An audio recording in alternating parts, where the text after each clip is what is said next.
Dear students, in this chapter we are going to discuss about the laser, the working of the laser, its characteristics, the different types of lasers and its applications. What is laser? Laser is acronym stands for Light Amplification by Stimulated Emission of Radiation. Light amplification by stimulated emission of radiation. So that means it is a special kind of light which has a very high intensity and it has a very high directionality also. So, and this amplification of the light, the intensification of the light is by a process called stimulated emission of radiation. At present, we have a numerous types of lasers. Here the Meimann's pulsed ruby laser. This is the first laser that is built by Theodor Meimann in July 1960. He used a ruby rod for the generation of laser radiation. So that is a solid laser. In December 1960, Javan et al. Invented the first gas laser. So that is the helium neon gas laser. Helium neon gas laser. And in 1962, Basso developed a semiconductor laser. Semiconductor laser. Now that is the beginning of the evolution of the different types of lasers. At present, we have continuous wave lasers as well as the pulsed lasers.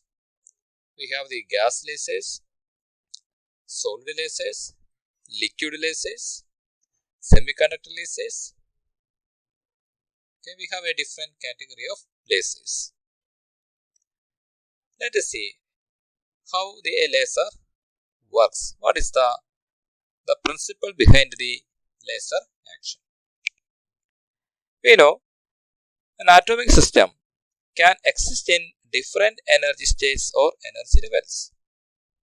So in the figure you can see the two levels of an atom. The lower one, that is the which has the lowest energy, it is called the ground state, and the levels of the higher energy are called the excited state. Here this is the one of the excited state. When an atom absorbs energy from outside, it may go to the excited state. So when the atom absorbs an energy h nu, that atom goes to the upper state. By absorbing the energy, it goes to the upper state. When an atom is in the excited state, it may soon change to the state of the lower energy by emitting a photon. So that taking place spontaneously, and this emission of the photons without any external causation is called a spontaneous emission. Sometimes a photon striking an excited atom can induce the atom to return to the ground state by emitting an identical photon. This process is called a stimulated emission. So, when the atom in the excited state, it will come to the ground state in two ways. One is it come to the lower state, the ground state, without any external perturbation. So that is the spontaneous emission. the excess energy is released in the form of the photon. That is called a spontaneous emission. And we can stimulate the excited atom to return to the ground state by striking the excited atom with another photon. So that means with an external perturbation, we can induce the atom to go to the ground state. In that process, the emission is called a stimulated emission. So this stimulated emission, that is the key factor, that is the main principle behind the laser action. Now let us concentrate on the stimulated emission. The most important feature associated with this stimulated emission is that the radiation emitted in such a process is exactly similar to the radiation that induces the transition. That means the emitted radiation has the same phase, same frequency as the stimulating photon. That means the incident photon and the emitted photon both to have the same phase and the same frequency, and also both to have the same directions. And this stimulated emission makes a laser action possible.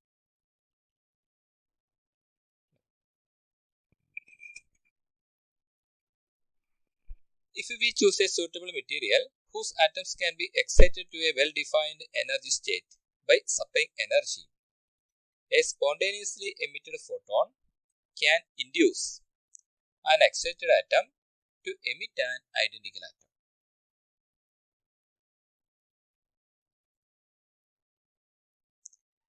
These two photons will stimulate two more atoms, and it continues that process. So for making the emitted photons to pass through the lasing medium, we have a feedback arrangement. That is, we place two mirrors on the two sides of the lasing medium. Okay, in the case of a ruby laser, so on the two sides of the ruby crystal, we have placed two mirrors. So these photons will bounce to and fro between these two mirrors. That is, these photons continuously to move and fro inside the lasing medium. That is, in the case of ruby laser, that is in the ruby crystal. During their motion, what happened? They incident on the more excited atoms, and we will get the more number of the photons. If there is a large number of atoms in the excited state, we can obtain a large number of photons, all with same wavelength, same phase, and moving in the same direction. So there is an amplification is possible. Okay, for such amplification taking place, there is one criteria, that is the number of atoms in the excited state. The number of atoms in the excited state is much larger than the number of atoms in the lower state.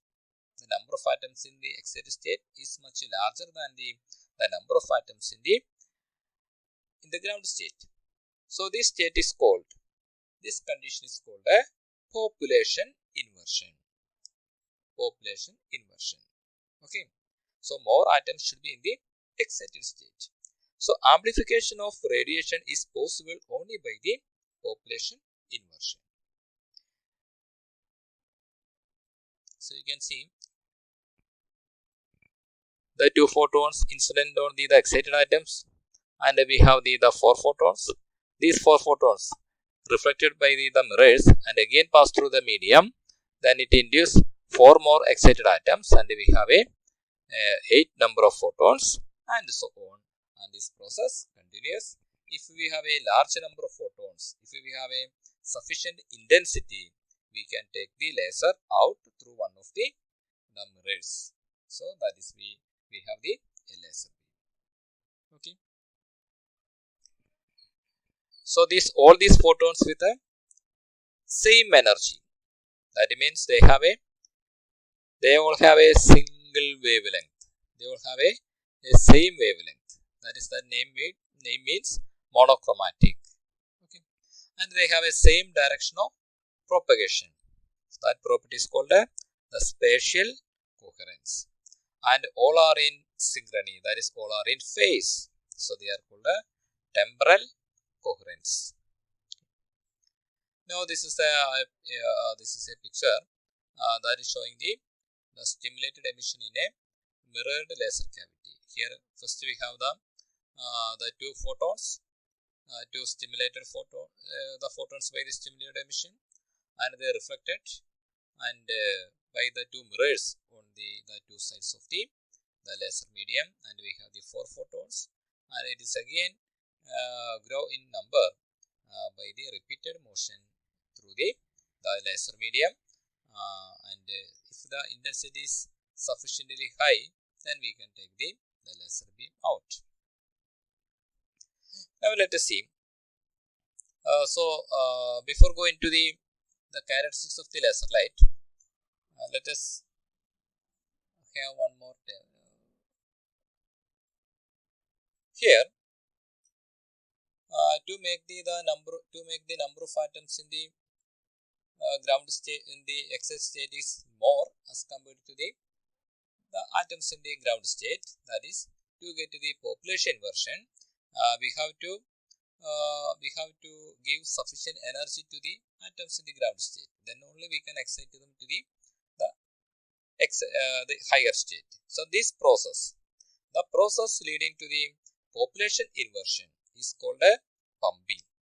Okay, this pumping can be done in different methods, in different types of lasers.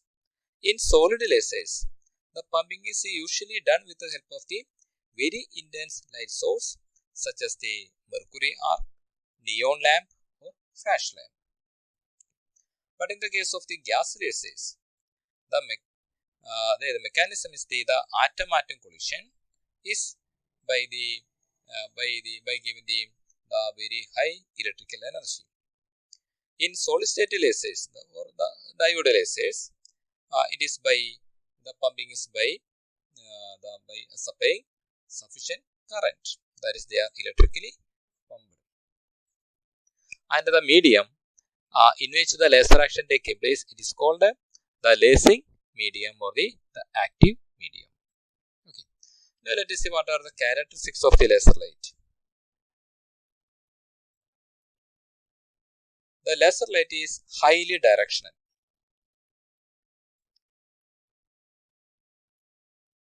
That we have already, then all the photons have the same direction. And also they have low divergence. We have in some occasions you may have seen the laser light. When we compare with the light from the ordinary light, that is from the incandescent light, that light is emitted in random directions. There is no directionality, but the laser light is highly directional, and the laser light is highly coherent. That means the waves constituting a laser beam are always in phase. All the wave crest occur simultaneously in a laser beam, just as all the steps are taken in unison during a march past. And next, it is highly monochromatic. That means the laser gives only a single wavelength light. But the conventional sources of light, that is flash tube and incandescent lamps, they are giving a mixture of several colors. But laser give only one color of light, so it is the highly monochromatic. And the laser light can be sharply focused. So we can focus the laser beam into up to a a nanometer range, and it has a very high brightness. We know since all the photons have the all on sudden we have a large number of photons, and all of them are in the same direction. It has a very high brightness. Dear students, for a laser action, the main part of the laser is the amplifier medium. The amplifier medium in which the atoms gets excited and attain the population inversion, and de-excited by the stimulated emission, and we have the laser action. So this amplifier medium, that may be a solid, that may be a crystal, as in the case of a ruby laser, or maybe a mixture of gases, that is, or a gas, that is for example the helium neon laser, and maybe a semiconducting material, that is for in the case of a semiconductor diode laser. And for making the population inversion, we have to make the more atoms in the excited state compared to the ground state. This can be done with the help of the pumping. So the pumping, through the pumping, we are given the sufficient energy to the atoms in the amplifier medium, which are already in the ground state, and by absorbing that energy, the atoms go into the higher level, and the population inversion can be achieved. So this pumping can be done either by the optical method or by the electrical method. So optical method, we are usually given a flash lamp that is surrounding the amplifier medium, and when we give the flashes of light, and from that light the atoms in the amplifier medium absorb their corresponding energy and go into the higher state. And also in the case of the gases, we are usually apply the electrical pumping, in which the gas or gas mixers are taken in a discharge tube, and applying the sufficient voltage, the discharging taking place, and the electrons are colliding with the gas molecules, and makes the gas atoms to their corresponding higher energy state, and the population inversion can be achieved. And that is one of the first laser discovered by the Theodor Maiman, that is the ruby laser. Okay, it is happened in 1960, and it is the first solid laser.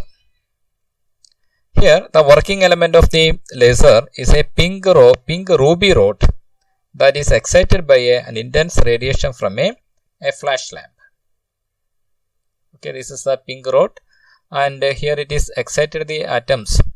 The amplifier medium is the pink rod, and the atoms in the pink rod, in the lithium medium,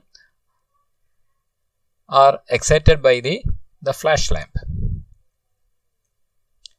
And this ruby crystal, what is the ruby crystal? A ruby consists of aluminum oxide with some of the aluminum atoms are replaced by chromium. Actually, aluminum oxide is a transparent, and due to the presence of the chromium ions, a pink color is given to that crystal. Usually, the concentration of chromium in the ruby is about 0.05% to 1%. And in the figure you can see, and this is the ruby crystal in the form of a cylinder, and it is length is around 10 centimeter, and the diameter is about 1 centimeter. Here the end faces of the crystal are perfectly flat, and one end is completely silvered, and the other end is partially silvered. That you can see in this figure. Here this is the ruby crystal, and this end is completely silvered, that is the photons are getting totally reflected. That is the reflectivity is around 99.9%. And this end, that is in the right side, this end is partially mirrored, partially silvered, to get a reflectivity is around 99%. So 1% is there is a transmittance.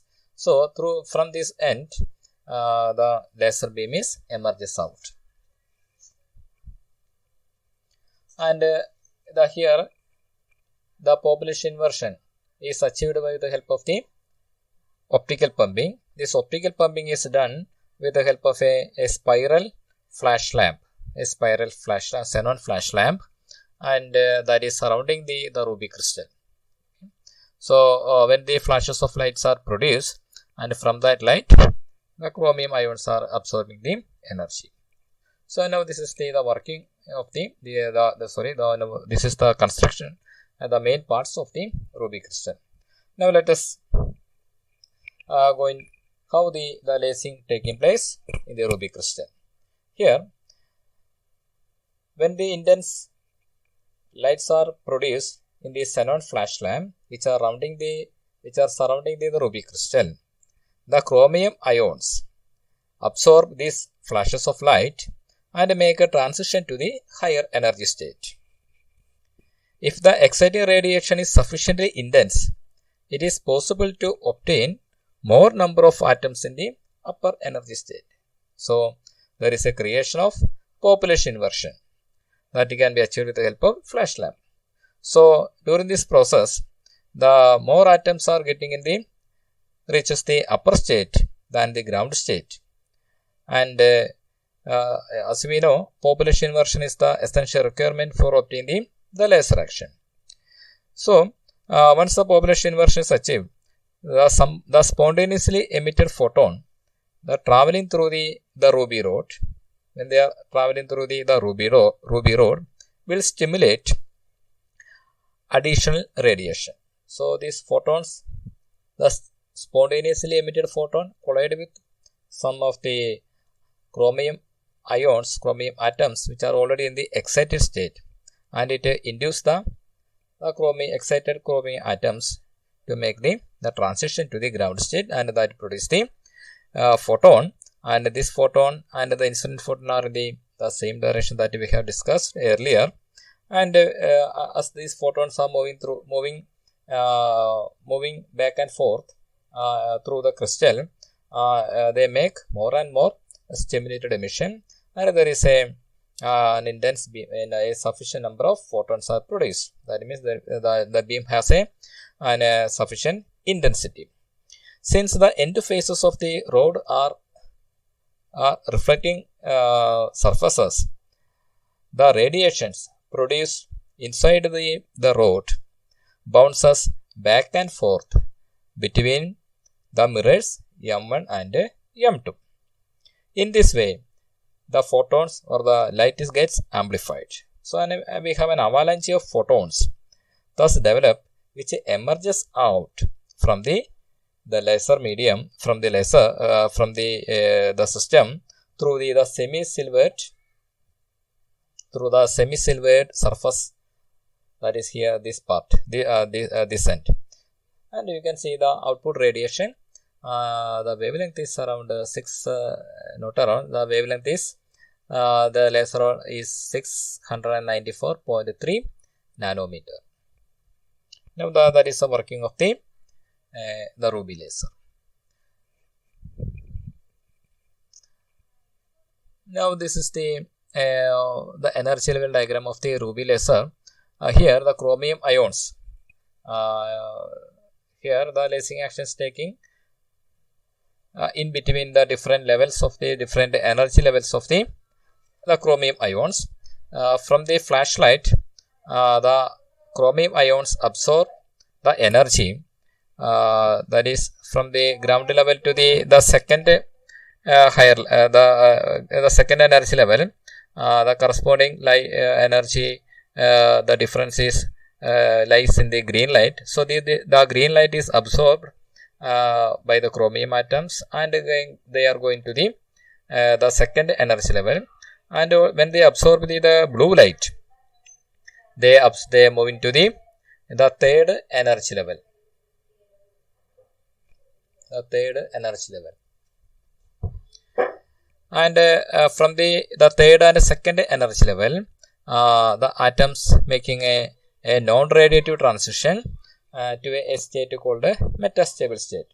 From that metastable state, the lasing, the stimulated emission taking place, and we have a laser output.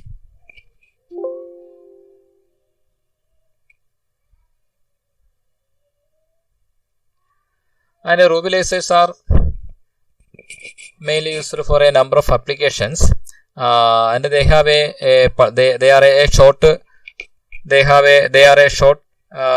pulsed laser, and they are making the holograms, and also they are making for the non-destructive texting, especially in the case of the aircraft tires to look for the weakness in the lining, and by making the holograms. So so instead of making a destructive test on the aircraft tires, they are creating a hologram of that tire, and they are analyzing that hologram. Then they can check is there any weakness in the lining, or is there any hole in the tire, etc. And they are also the ruby lasers are used for hair removal, and also in making the tattoos in the human body. And the next laser, that is a gas laser called a helium neon laser. I think the video part is missed. Helium neon laser was the first continuous laser. It was invented by Javan Italy in 1961. Its output is 632 nanometer, and you can keep in mind that it is a continuous laser, but the ruby laser is a pulsed laser. And what are the main parts of a helium neon laser?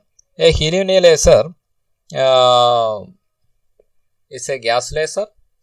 So the setup consists of a discharge tube of length 80 cm and diameter about 1.5 cm. And here the lasing medium is a mixer of the helium and neon gases. And we are filling the discharge tube with this mixer of helium neon gas, and in the ratio that may range from 5:1 to 20:1 at a very low pressure. And the pumping is done electrically. So here making an electrical discharge with the help of a 1000 volt source, and we are applying the 1000 volt through the anode and cathode, which is fixed at each end of the glass discharge tube. And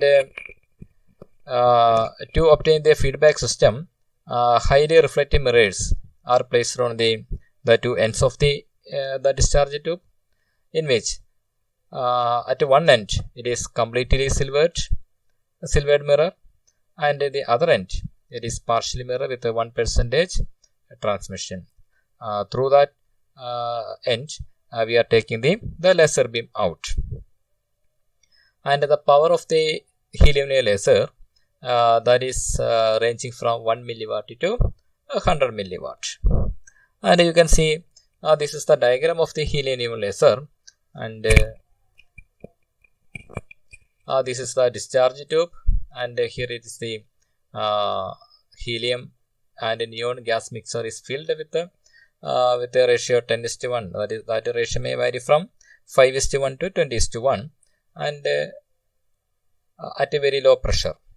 Here anode and cathode for making that is discharge electrodes to making the electrical pumping, and to the feedback mechanism, that is two mirrors are fixed on the two sides of the two ends of the discharge tube, in which on the left side this mirror is fully silvered mirror, and on the right side that mirror is partially silvered mirror through which the laser output is taken.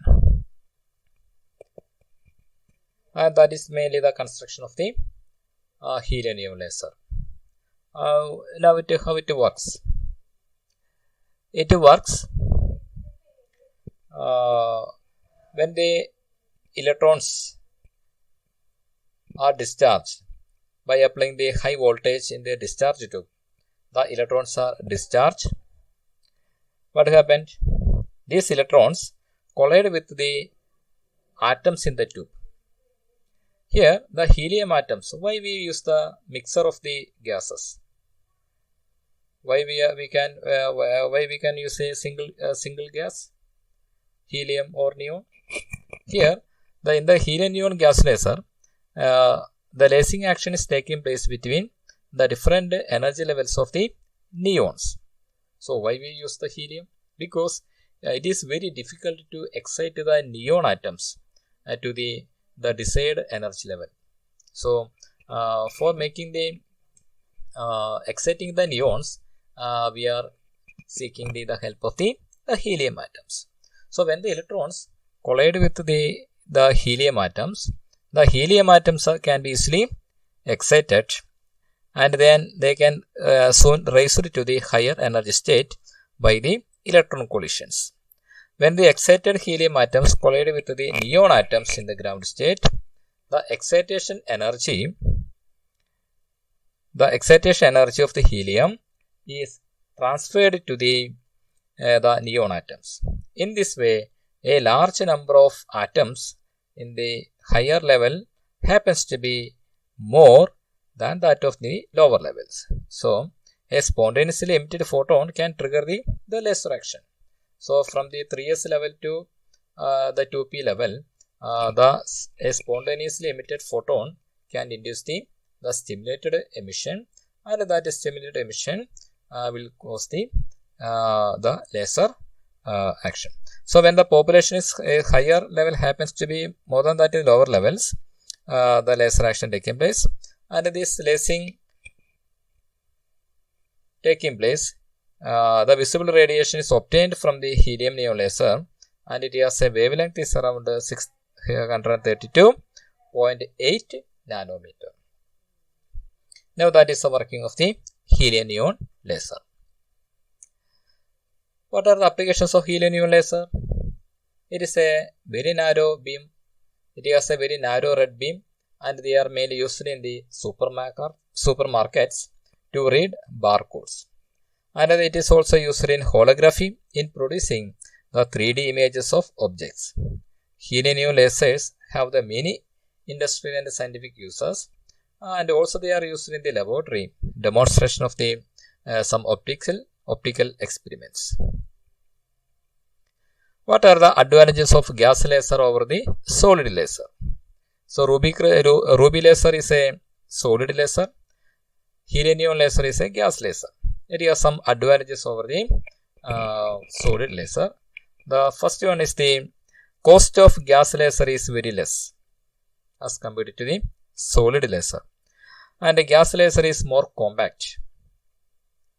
We can construct the gas laser into a very small size, and also gas laser is more monochromatic as compared to the solid laser, because in the solid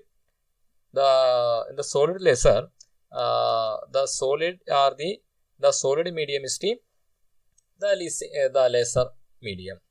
So since the medium is solid, there may be imperfections are present, and these imperfections causes the production of more than one wavelength. That means due to the imperfections in the solid, the laser beam consists of more than one wavelength. Okay, but that problem is not seen in the gas laser, and due to their absence in the gas laser, the gas laser is more monochromatic, and the gas lasers can be operated continuously for a long time, which is very difficult in the case of solid laser. And in the gas laser, the cooling of the material can be easily done by replacing the hot gas with the cold gas by maintaining a steady flow of gas. But in the case of solid laser, and this cooling is done, it is a very difficult part. The next class of lasers are the semiconductor lasers. Semiconductor laser is basically an electrically pumped diode whose active laser medium is the PN junction.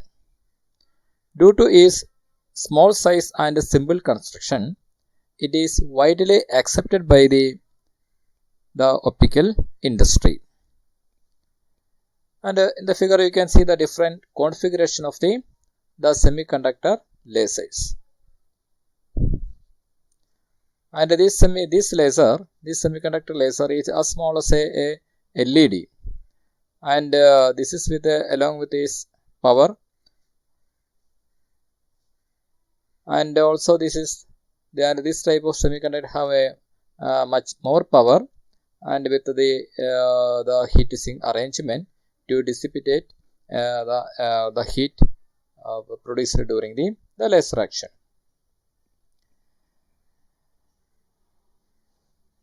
It is the one of the most important types of laser, with its very important application in fiber optic communication.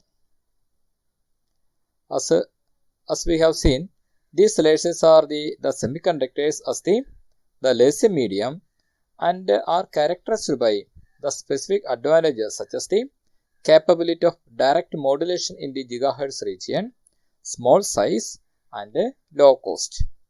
So it is very easy to modulate. We can directly modulate the light signals from the semiconductor lasers and in the gigahertz region, and due to this property we can use the semiconductor laser in the communication system. The basic mechanism which is responsible for the semiconductor is the recombination of electrons and holes at a PN junction when a current is passed through a diode. The semiconductor laser is actually a PN junction, that is a diode, and here the recombination of the electrons and holes at the PN junction gives out a photon, and when a current is passed through a diode. There can be three interaction processes. The first one, an electron in the valence band can absorb the incident radiation and excite it to the conduction band, leading to the generation of electron-hole pair. The second mechanism, an electron can make a spontaneous transition in which it recombines with a hole, and in that process it emits the radiation, that is a spontaneous emission. A stimulated emission may occur in which the incident radiation stimulates an electron in the conduction band, and to make that electron to a transition to the valence band, and in that process it emits the radiation. Okay. The third process, which is that is responsible for the stimulated emission of radiation in the semiconductor laser. So the incident radiation, it stimulate that electron that is already in the conduction band, which is the higher energy band, to make a transition to the valence band. During that process it emit radiation. Basically the electron hole recombination is the basic mechanism behind the semiconductor laser.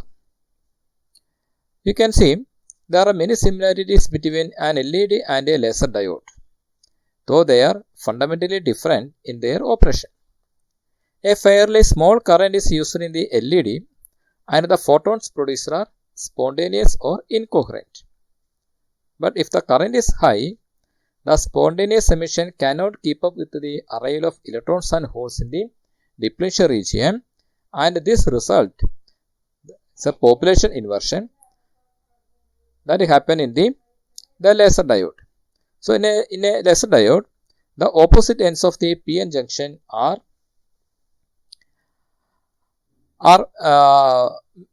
made parallel to the junction. Okay, so the PN junction is the laser, the active medium, the amplifier medium, and an optical feedback is provided, that is to move the photons, the emitted photons. It has to move through the depletion region, so that it can induce more and more electrons to make a transition from the conduction band to the valence band, thus enhances the stimulated emission.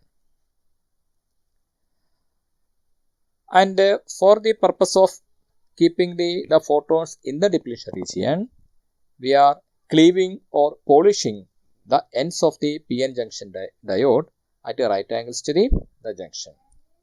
Actually, this polishing is enough, or this cleaving is enough to make a feedback system, because since the semiconductor materials are crystals, and when the ends are cleaved at one end, so perfectly parallel to the depletion region, so that end it has a very high reflectivity, because the material is the crystal. So that reflectivity is enough to keep the photons inside the lazy medium, that is inside the semiconductor medium in the depletion region.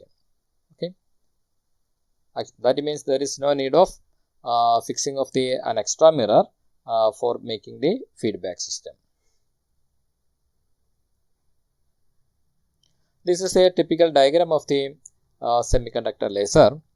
The material often used in the construction of laser diodes are the gallium arsenide or indium phosphide. In the figure, you can see aluminum gallium arsenide, and that is heavily doped with it is doped for getting the N region, and that same material is also doped with so that they have the larger number of holes, so that is the P region. So for the laser action, this semiconductor is this diode is forward biased. So you can see the depletion region is in between this, in this region, and these are the metal leads that is given to the sufficient voltage, that is for the biasing of the material, and this end, and these two ends are is polished in such a way that it will act as a reflecting surface. That is called a mirror polished reflecting surface, and this side is also mirror polished, but it is partially reflecting surface through which we can take the laser output. And when we give the current through when we pass the current through the diode, more and more electrons and holes coming to the depletion region, and the electrons going to the conduction band, and they make a stimulated transition to the valence band, and during that process the electron hole recombination taking place, and the photons are emitted. These photons are passing, that is they are passing moving to and fro through this depletion region, and during their passage these photons stimulate more and more electrons in the conduction band to make the stimulated emission. Then we have an avalanche of photons. We can obtain an avalanche of photons, and that gives the if the photons have the sufficient intensity, that laser beam can be taken up the diode. The merits of the diode lasers are mainly due to their achieving population inversion by the electric current without intermediate energy conversions as in the other type of lasers. Here the electric energy is directly converted, is directly absorbed by the electrons, and they are moving to the conduction band, and they are making the stimulated emission. So since there is no intermediate energy conversions, most of the electric energy given to the diode is converted to the laser output. That means it has a very large optical gain and the greater power efficiency. And also it can work. The operating voltage is as low as 10 volt. Even the 10 volt is enough to operate a laser diode. And also it has a very small size, that is the compactness, the ruggedness and the design simplicity make the semiconductor laser a very attractive device. And as we have discussed earlier, unlike other type of lasers, semiconductor lasers need no mirror to obtain reflectivity needed for the feedback, because the reflections from the cleaved end, the polished end of the semiconductor chip is enough to produce the lasing action. This is also another diagram of the semiconductor laser. Here these two are the electrical leads for the biasing, and this is the N type and this is the P type. In between there is a depletion region, and for dissipating the heat produced during the laser operation, there is a heat sink, and with the help of the heat sink we can take the heat generated during the laser action. And from the figure you can see that one of the disadvantage of the laser diode, semiconductor diode, is there is the beam divergence is very large. It is slightly higher compared to the laser beam quality of the other lasers. Now let us see what are the main advantages of the semiconductor laser. First, that is one is that is small in size. So it is just like an LED, is a light emitting diode, and the construction is very simple. There is no need of mirrors for the feedback system, and the efficiency is high and the energy consumption is very low. And compared to the other type of lasers, the fabrication cost is also very small, because there is a vast development in the semiconductor technology. With the advantages, it has also some disadvantages also. The power production in the semiconductor laser is relatively with a low power. Due to that reason, diode lasers are not suitable for many industrial applications.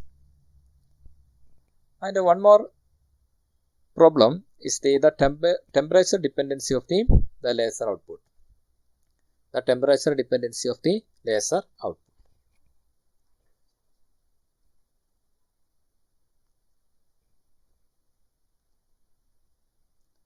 The temperature dependence, as the temperature increasing, there is a fluctuations in the laser output. So we should be very careful about the cooling of the semiconductor laser during its operation. If the temperature is above a particular value, then its laser output is began to fluctuate, and that is not desirable during its application. And also the lasing medium is very short. Since we are using a diode, the beam divergence is slightly higher as compared to the other type of lasers. Some specific applications of the semiconductor laser. One is it is widely used in the telecommunications.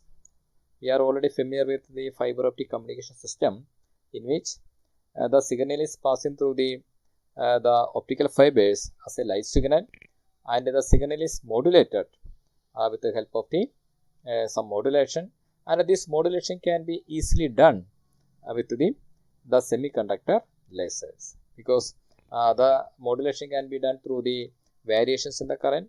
That is, so we can directly modulate the voice and videos according to the signal. So that procedure is easier with a semiconductor laser. And it is also used in as a barcode reader, and used in CD player, and in a scanner, and laser printers, etc. And also they are used in the laser light display to entertain an audience. And in the text there is a large number of applications of the laser are enumerated, and you can go through that applications, and I will post the assignment. So it is an assignment for you to describe at least 10 general applications of the laser. So I will post it in the Google Classroom.